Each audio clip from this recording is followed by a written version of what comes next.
నేను డిగ్రీ చదివే టైంలో ఎల్ఎల్బి చేయాలి, ఎప్పటికైనా ఒక బ్లాక్ కోట్ వేసుకొని కోర్టుకి వెళ్ళాలని.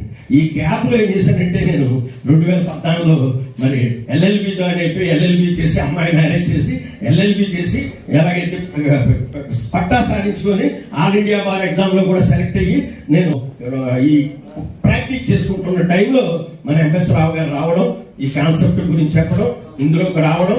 ఎప్పుడైతే నేను అందరినీ చూశానో అసలు నేను చెప్పేవాడిని ఇంతకుముందు వీళ్ళు చెప్తున్నారు. లాస్ట్ టైం వచ్చాను నేను వచ్చినప్పుడు ఈ ప్రోగ్రామ్ 3 నెలల క్రితం అనేది జరిగింది. ఇక్కడ మే 18 జరిగింది. ఇలా ఫోటోలో వేయించుకోవాలి నా పేరు అనిపించింది.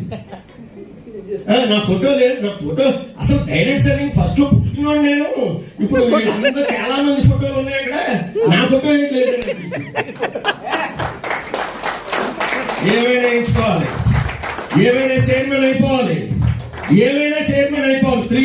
3 months బ్యాక్ రూబీ ఏమైనా అయిపోవాలి. ఇందాక మన విశ్వనాథ్ గారు మంట పెట్టుకున్నాను, వెనకాల మంట పెట్టుకున్నాను. మొన్న ఆగస్టు జూలై నెలకి చైర్మన్ స్టార్ అయ్యాను. ఈ ఫోటో పెట్టాను. మంట కావాలండి. ఇదంతా దేని గురించి అనుకుంటున్నాను? మన పిల్లల భవిష్యత్తు మారదు. ఆయన మామూలుగా లేదు. అనికుమార్ గారు పేదవాడిగా పుట్టడం తప్పు కాదు, పేదవాడిగా చనిపోవడం మాత్రం తప్పండి, చాలా తప్పండి. మీకు అవకాశం వచ్చింది ఈ రోజు.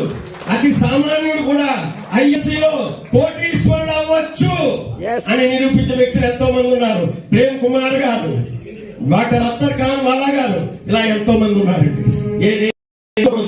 అని మీరు మామూలు కాన్సెప్ట్ కాదండి, వెరీ వెరీ పవర్ఫుల్ కాన్సెప్ట్.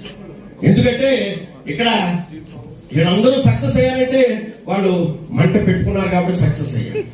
మొన్న నేను గోవా ట్రిప్ వెళ్ళాను. అక్కడ ఒక ఆయన అన్నాడు, అసలు ఐఎంసీ ఎప్పటిదాకా ఉంటుందండి అని అన్నాడు. ఓకే అయిపోతుంది, నేను ఎంత అడ్డుకు వచ్చాను గండికి. మీరు చూసుకున్న ఫోటో చూసుకోద్దు అక్కడ ఉన్నా. అప్పుడు అన్నానండి, ఐఎంసీ ఎప్పటిదాకా ఉంటుందంటావా? ఉండండి, ఐఎంసీ ఎప్పటిదాకా ఉంటుందంటావా? నువ్వు పేస్ట్ రోజు పొద్దున్న మొహం కడుగుతావా, స్నానం చేస్తావా? ఎప్పుడు దాకా ఉంటుంది? మనిషి ఉన్నంతకాలం ఉంటుంది. సూర్యుడు ఉదయిస్తారా? సూర్యచంద్రుడు ఉన్నంతకాలం ఉంటుంది. जब तक सूरज चांद रहेगा हमारा आईएमसी बिजनेस रहेगा.